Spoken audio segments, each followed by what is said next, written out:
অনেকটা বন্দি দশা থেকে মুক্তি সব থেকে বড় পাওয়া। এরপর পরিবর্তন এসেছে আর্থসামাজিক অবস্থায়। এসব পরিবর্তনের হাওয়া বইছে এখন বিলুপ্ত ছিটমহলে। বাংলাদেশের ভৌগোলিক সীমারেখায় যুক্ত হওয়া পঞ্চগড়ের সাবেক ছিটমহলগুলোর বর্তমান চিত্র এটি। তবে স্বাস্থ্যসেবা ও ভূমি বণ্টন নিয়ে রয়েছে অসন্তোষ। পঞ্চগড় থেকে ফিরে বিস্তারিত জানাচ্ছেন মৌ খন্দকার, ক্যামেরায় ছিলেন উজ্জ্বল হোসেন। 2015 সালের 30 জানুয়ারি পঞ্চগড়ের রাজমহল ছিল ভারতের এক ছিটমহল। দেশের মানচিত্র না পাল্টালেও ছিটমহল বিনিময় ও বিলুপ্তির পর 31 জানুয়ারি সেই ভূখণ্ড বাংলাদেশের অংশ হয়। ফলে দেশ স্বাধীন হওয়ার পর 44 বছর পর বদলে যায় গোটা ছিটমহলের মানচিত্র। পঞ্চগড়ের 3 উপজেলার 36টি ভারতীয় ছিটমহলের 20,000-এর বেশি বাসিন্দা বাংলাদেশের নাগরিকত্ব পান। পাল্টে যায় জীবনযাত্রা। টিনের এসব সারি সারি ঘরে বিলাসিতা না থাকলেও নেই চারপাশ ঘিরে থাকা আরেক দেশের অলিখিত সীমানা প্রাচীর। আলহামদুলিল্লাহ ভালোই আছি। এখানে শেখ হাসিনা সরকার ঘর দিছে, এখানে আমরা থাকতেছি। আমার স্বামী বাইরে কাজ করে, দোকান করে।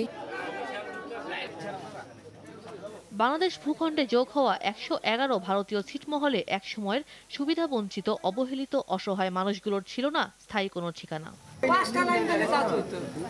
আগে যে 68 বছর আগে যে ভোগটা করেছিলাম, এখন তার থেকে শতগুণের আরও বেশি ভালো আছে।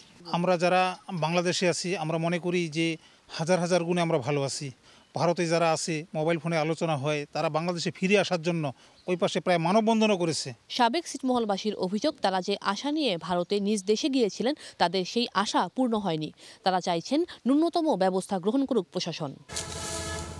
জীবনযাত্রা বদলে গেলেও রয়ে গেছে বেশ কিছু সমস্যা। অমীমাংসিত রয়েছে অনেক জমির সুষ্ঠু বণ্টন।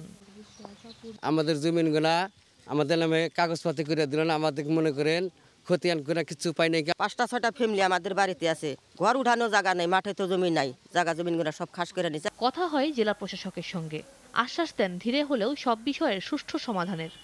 আমরা শিক্ষার সুবিধা দিয়েছি, তারা বয়স্ক ভাতা, বিধবা ভাতা এবং সামাজিক নিরাপত্তা বেষ্টনীর আওতায় যে সমস্ত সুযোগ সুবিধা পাওয়ার কথা সেগুলো আমরা নিশ্চিত করেছি।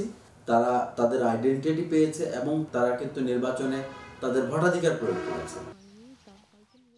একটা অনিশ্চিত জীবন পার করে বর্তমানের ভিত আরো শক্ত করতে সচেষ্ট সাবেক এই ছিটমহলবাসী। মৌ খন্দকার, দেশ টিভি, পঞ্চগড়।